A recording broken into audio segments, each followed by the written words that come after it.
Hello and welcome to this episode of Stories of Hope by Kangaroo Minds. I am Vedika and today we have with us Hannah Workman. Hannah has a lived experience of BPD, ADHD and anxiety. Hannah is also a mental health support worker and a mental health advocate who uses social media to spread awareness about mental health and to get the conversation going. Today, before we begin to hear more from Hannah about her journey, I'm going to put out a trigger warning for our audiences.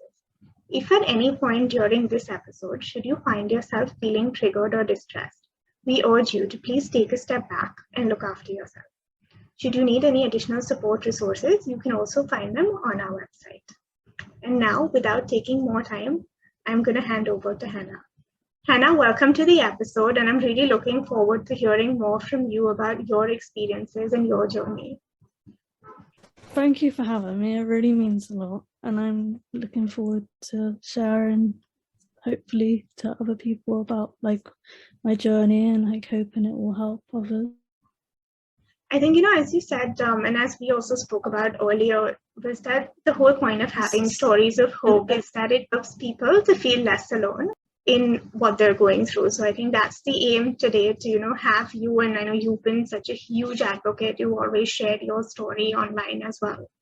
So with that, do you want to tell us a little more about, your journey with your mental health and what has recovery looked like for you? Yeah, so I think for me, my journey started properly, more so in adulthood. And I started my account in 2017. Mm-hmm. So I think that's 4 years ago now. Okay. I don't know. Time goes so quick. I just lose track. So I started mostly during adulthood with my journey, although I was under children's mental health services from the age of 12 to 13, which I was diagnosed with anxiety and also ADHD. Although I wouldn't say my journey started properly with my mental health during those years, just because I didn't really receive much support. During CAMS, I just had sort of an antidepressant and also ADHD medication, and was seen sort of every 2 weeks, but there wasn't any real therapy or treatment other than just basically talking, and it just wasn't exactly any major support for me. So it wasn't until 2017 when I started to really struggle with low mood and just sort of self-harm, and I just really struggled to go to work every day. I just felt really unmotivated, and it got to the point where I just couldn't even get out of bed, and my mum just didn't know what to do with me, and I didn't know what to do with myself. So we actually took a trip to A&E, and I seen the on-call psychiatrist, which sort of started my journey with adult mental health services. And I think from there is sort of where I spent a few years in and out of primary mental health services, trying to sort out medication and the right therapy plan, and it just kind of took quite a few years from there, different antidepressants and different CBT programs, and nothing was really working very well for me. I think it was 2 years on from then, or maybe a year and a half, they decided that it clearly wasn't helping and that I needed to be referred to their secondary mental health service, which is a longer term like mental health service. And that's when I think at first it was sort of just them getting to know me and like my history of mental health. I think at that time I then had like the added diagnosis of I think it's called like dysphonia, which is I think like long-term depression. Right. I think I'd been trialed with a few antidepressants at that point, and I then seen a psychiatrist who gave me an antipsychotic and was basically told my CPN, the psychiatric nurse who I was given through the like primary service, the secondary service even, she was then told to like refer me on for like psychological therapy assessment to see which therapy would be best, which took 3 assessments, which was like 3 hours long, which they decided at the time would be the right therapy for me would be a therapy called mentalization based treatment. Okay. I can't really explain like the details of what that therapy is, because although I done like the introduction treatment, which was 11 weeks, I didn't really find it helpful. So I think that was like 2019, and I was still very much struggling with like self-harm at this point, and then also like sort of started to like attempt to end my life. So it was clear to me that wasn't really helping. So at that point I started to I paid privately for hypnotherapy between like my sort of reassessment for therapy with the NHS, which I found hypnotherapy like helpful to an extent, and I found it helpful, and I was also like on like an antipsychotic and antidepressant at this time, but then they decided to take the antipsychotic away. I'd actually started to work again at this point as well, but then it just sort of just didn't work out.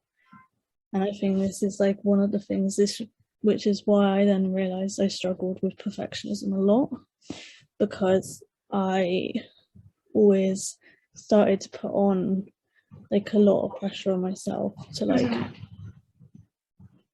basically work on the recovery full time, whilst trying to full time, and like I just couldn't manage both. But in my head, if I wasn't managing both, it felt like I was failing at everything. And it took me a long time to realize that it wasn't going to be the case of I could do both at the same time. It wasn't until I had my like reassessment for therapy and was given the option to do like DBT, the dialectical behavior therapy, and even then it wasn't until like 4 months in like working with my therapist that I was like, okay, right, I can't do both. Like it really wasn't a great time in my life. Like those 4 months, that's when I went into the crisis admission. Like it was literally 2 years to like, not this date, but like 2 years to like December. So I was in crisis admission like this time 2 years ago. And I think for me, like that time in the crisis mission really helped me to sort of slow down like my thoughts and really focus on what I need to prioritize. Mm-hmm. And it made me realize that like I have so much that I wanted to achieve, because of my all or nothing like thinking. It was very much like, if I can't do it all at once, like I'm failing. Mm-hmm. I think it took me a long time to realize that it's not how like life works. Like I can't expect myself to achieve everything at once. Right. And I think like having DBT has been really helpful for me. And like my therapist was like just really, really good. And I think even like, because I was meant to start like the program, like the full program, but then like because of COVID, it like was put on hold Right. for quite a few months before they Mm-hmm. decided to run it like online, like over like sort of Zoom. So I thought maybe like in the March of 2020 that I would go downhill, but I for some reason I just didn't. Like it really seemed to do the opposite for me. Mm-hmm. I think because it felt like everyone in the world was in the same place as what Right. I was. So it was like I didn't feel as alone as like I had been feeling. Mm-hmm. I actually felt a bit more connected in a way, because it was like, well, everyone's sort of stuck in that same situation, and it helped me actually really focus on my recovery, because it didn't feel as big a pressure to have a job and to like, I don't know, I just didn't feel like that big a pressure. Right. Like it went. So it gave me that opportunity to really work on my journey at that point. And I think that's really what helped me like focus on like what I want to change, and like what I need to like do to get me to work towards the goals that I did want to achieve, Mm-hmm. and like not have that pressure to like do it all at once.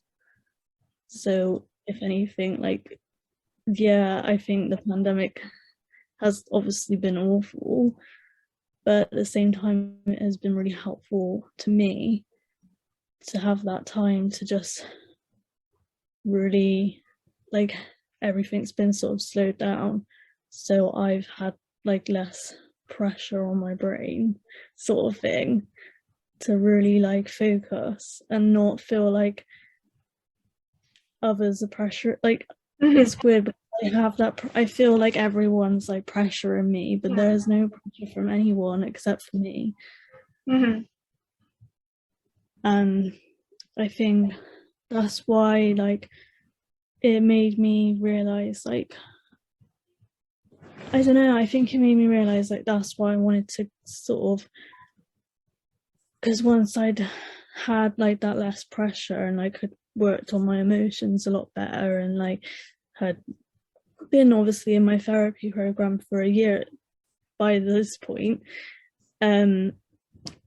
it's sort of like hit me that like I'm struggling with like symptoms that weren't so much like BPD symptoms, but I couldn't really pinpoint what they were. Mm-hmm. But then I think for some reason, like I almost forget that I have a diagnosis of ADHD. Mm-hmm. And although it's not so much, it's not really a mental health diagnosis, obviously it does affect my mental health. Right. So it can appear quite a lot like I'd say it can appear quite similar to like some BPD symptoms. So I really wanted to, during my time with my therapist, sort out ADHD medication. Mm-hmm. And because of my previous experience during school, I was really put off because I didn't find that the ADHD medication helped. Right. And it actually gave me really bad anxiety and panic attacks. Mm-hmm. So I was really worried for like that same thing to happen again. But so I was put on a different type, which I started in April this year. And I think, like, I was obviously really nervous about the idea of it, but the type of medication, like, it's still the same kind of medication, but like a different one. And it sort of just really helped me. And then, like, it's like taken that one layer off for me to do like the rest of my sort of recovery work with Mm-hmm. like my therapist. So I've been able to focus on like things that had affected me from the past, which maybe I just hadn't really sort of grieved properly from or Right. dealt with properly. And I think it's just helped me like so much with like being able to focus on the rest of like what I had to deal with, kind of thing. And Mm-hmm. like it's sort of got me into that place now where I'm able to rationally think things through. Right. And then I don't know, I just feel like a completely different person, like, but not like in a bad way. Mm-hmm. Just I feel like me. Like Right. I think like by the time I'd finished group in July, I was feeling a lot more like, all right, I can actually manage this. Like I don't need to like reach out for like self-destructive things. I don't need to like I don't know, I just didn't need to like reach out for those like sort of old behaviors that I'd managed my emotions with, or just I don't know, it's just nice, like, and I was like feeling ready for like the discharge of like mental health services. And I think like my last sort of goal for like the like 2 and a bit years that I was under like the secondary team with, like, was to just get back into like full-time work. Right. And I sort of had like a blip, sort of maybe just in August, like it wasn't like a major blip, but like I was getting to the point where I was like, oh, my like discharge is very soon and I haven't achieved that. Like Mm-hmm. I sort of started having like a lot of self-doubt again and feeling like, oh, like this isn't how I had it planned. And then like I don't know, if I think like because I knew how much like perfectionism and that had sort of that control like throughout my journey, but like I was so much more self-aware of it at this point. Like I just knew that it wasn't, I didn't need to let it control me. Like I didn't need to like, I didn't need for it to be like it didn't need to take control basically. And I felt like I had control. Right. Like it wasn't like I needed to listen to those voices and like give in and like go to like self-destructive behaviors.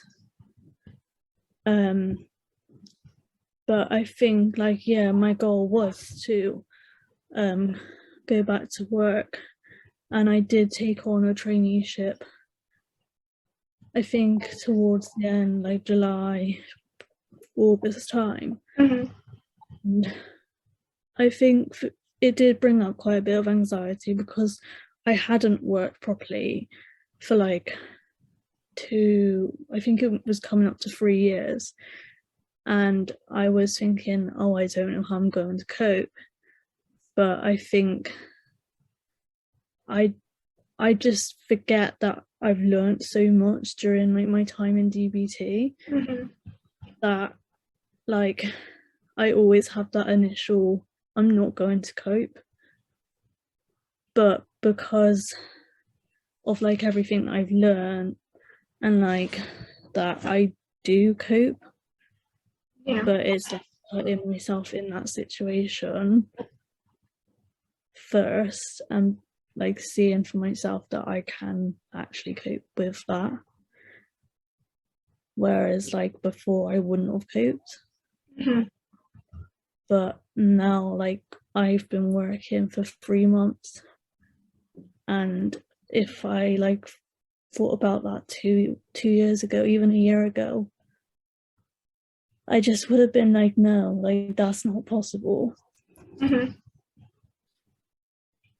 So Hannah, in your journey, I mean, you've shared a lot with us about what it's been like, with medication and the way perfectionism played into your recovery and all your learnings along the way. And you definitely have come a long way in terms of, whether it's been the transition, whether it's been, trying different forms of therapy as well, and then to now being able to, work, which, as you said, was one of your goals, at the end of the process. But what would you say have been, some high and low points during this time for you? I definitely think like for highs, like it's been just those things that like I thought I wouldn't be able to achieve that I have, like not learning to drive, but like going back to driving again. Like I didn't think I'd feel confident enough to go back to driving again.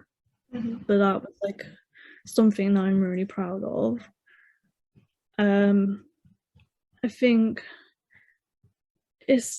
for me, like the highs have just been like realizing that I am capable of a lot more than like what I think I'm capable of.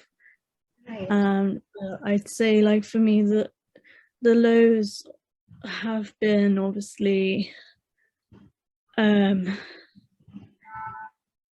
like times where I have been like obviously I feeling like I'm not able to cope anymore. Like I feel like my only option was like to end my life, and I think that period of time for me it felt like forever. Like it felt like there was no end, and it just felt like it went on and on and on, and that it was never going to get better, and I was just stuck like this forever. And I think although it was a major low, I think there was also the highs to it that were like I had a really good support system around me, and I had those people that just didn't like give up, and like they helped me through it even when I didn't want to get through it. Like I felt like there was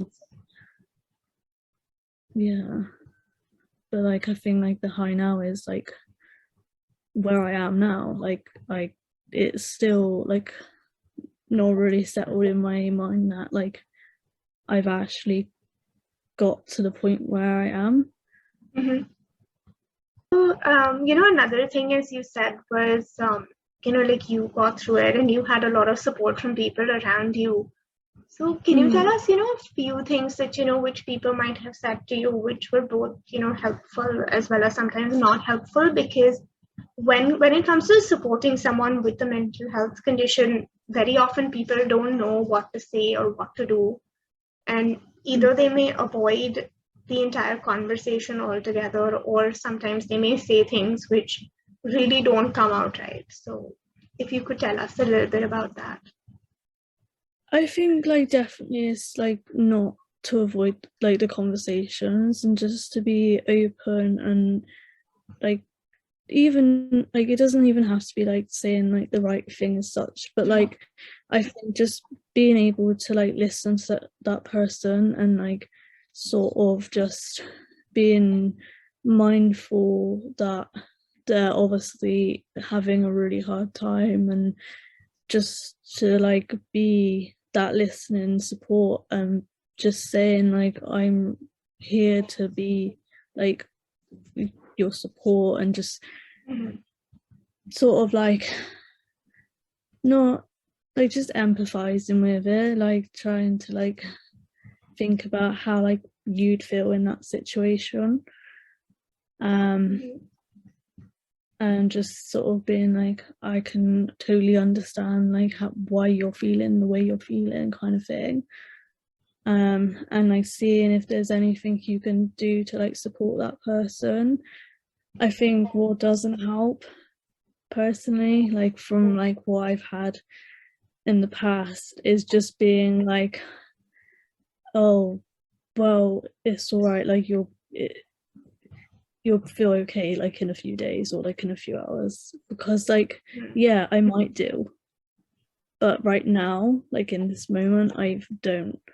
And I think it's really important to focus on that moment and not just be like, it sort of invalidates it for me.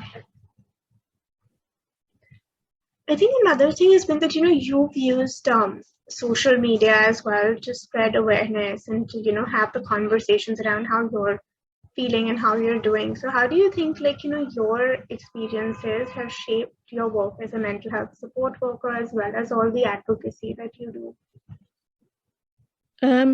I think like it's been really sort of eye-opening, like to see the conversations that do go on, because I think like I've been like sort of part of like the mental health community since 2017, and I think like when I first started my journey, like I didn't want to, like I felt really embarrassed, like I didn't want to like sort of put myself out there at all, like I wanted to remain like anonymous. Like I think as the time's gone on, like I've completely taken off the anonymous thing, and I think it's really important to just like share the ups and the downs and like everything in between, because that's what life is like. Like we shouldn't have to just share the positives.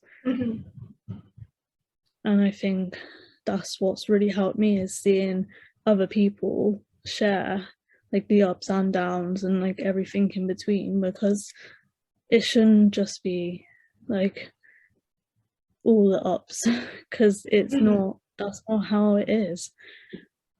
Right. And I think, that's a very valid point, that sometimes, especially when it comes to social media, we tend to forget that everything we see is not the entire story, right? Sometimes people don't put out their low points, and you're just going to see highlights, and it makes it very easy to judge and put that extra pressure on yourself. Like, even as you mentioned that you felt that there was pressure on you from other people that, this is where you should be in terms of recovery, but it was just you putting that on you because no one was setting those benchmarks. And I think that's what social media somehow does that to you.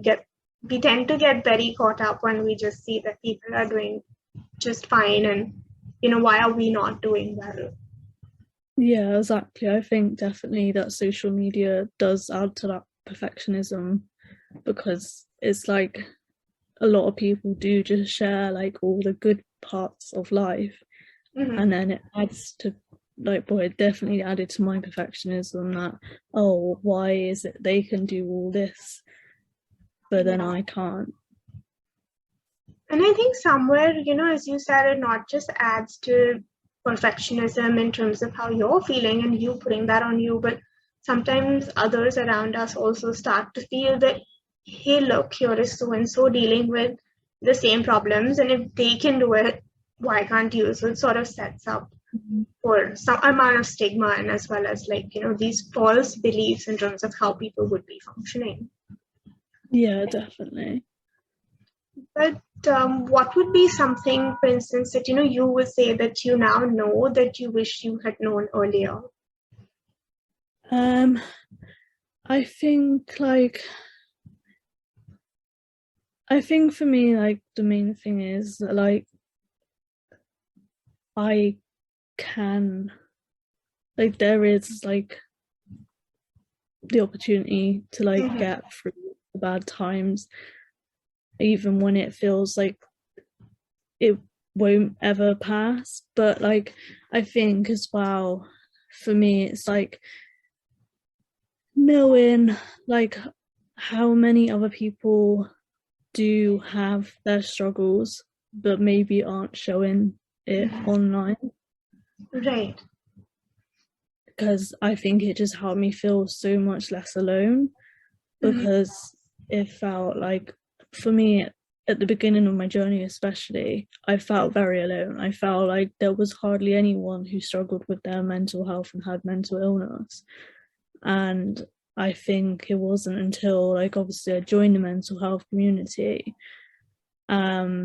I realized how many people did have like a mental illness. And I think even now, like, as I'm sort of talking about it more in the workplace and more like in general conversations, that I actually notice how many people in real life also have the same sort of like mental illnesses. And it was just helped me realize that, like, yeah, like, I'm not alone, really. I think, that's a huge part of it, right? Like number one is recognizing that people will share when they feel comfortable to talk about it. But at the same time, also just when you see people sharing, it somehow validates how you feel, and you feel like, I'm not the only one going through this, and that there are people out there who understand, and it's very real. Then another Yeah. thing, you mentioned, Hannah, was that you tried out hypnotherapy, you tried out MBT, and then you were at DBT, and you were able to recognize that the help that you got initially was not really helpful for you. And see, that's a huge part, because firstly, a lot of people don't know how to recognize that, okay, this is not helping me, and how do you go about that conversation, and how do you ask for change? So if you want to tell us a little bit about that. Yeah, so in all honesty, like at the start, like, I done like some CBT programs, and I think I done I think I done like a group CBT as well for anxiety, and I managed one session, and I just couldn't cope with the idea of going back to it, because the sharing of like other anxiety at that point in my life, I couldn't take on, because it was just giving me more things to like have anxiety. And I just had to have that conversation with someone in the like therapy team at that time, and said, that's not going to be helpful for me. But I think it did close some doors, like, at that time in my life, because they were like, well, that's like the only thing we can offer you. And I think, yeah, it took me a long time to get to the point where I actually got like the right sort of therapy support in place, because I think it had taken about 5 years. And I think it's just having those conversations. Like, I'm happy to try things out, and I see how I get on with it. But I think I had to, after that trial of the MBT, I just felt like it wasn't helping at all. Like I didn't feel any different from the start to the end. So, and I just didn't understand the idea of MBT at all. So when I had my reassessment, I did share that, like, that's how I feel. Like I didn't feel like it was for me. And I personally felt like maybe the DBT program would be better suited to me, because that's how I always thought, like when I was having that referral, that I was going to be having DBT. It wasn't ever mentioned that I was having MBT. But I don't know if that's because my mind was just set on having DBT, that I wasn't listening to like the MBT. But personally, I just had to like share my opinion that I didn't feel it would be best suited, and they also kind of agreed that it wouldn't be best suited to me at that time. Right. And, another thing in your case, which you did mention, was, how you transitioned from child mental health services to the adult mental health services. And we hear a lot about it in the UK in terms of how the support varies between the two systems and things. So do you want to throw a little bit of light on how that transition was for you? I think it was quite a different, I don't know, it was just really like, it was almost like there was like not really much of a transition at all. Like it was sort of like I started to see my CAMHS worker like less, like it went down from like every 2 weeks to like every month, and then like every month to like every 3 months, and then to like a 6 month, and then I was just discharged. And to be honest, it wasn't even planned that I'd have like adult services. It was just because there was a self-referral for like therapy that I referred myself there, because my GP was like, oh, maybe give it a go. And I think it was just like, it was like not really much of a transition at all. It was sort of just like, okay, like bye to like mental, like children's. And then like as I went into like adults, it was like I had a like assessment for therapy, and then I just started like a program for CBT, and then it was not really a very smooth transition at all. It was just from children's to adults, like.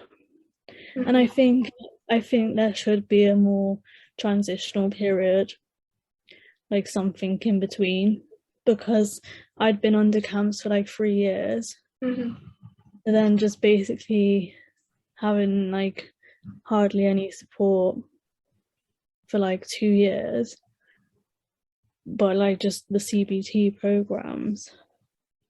And I think it was quite a shock in a way. Right. But I think it wasn't until like I got under the secondary adult services that like it felt more like the transition in a way.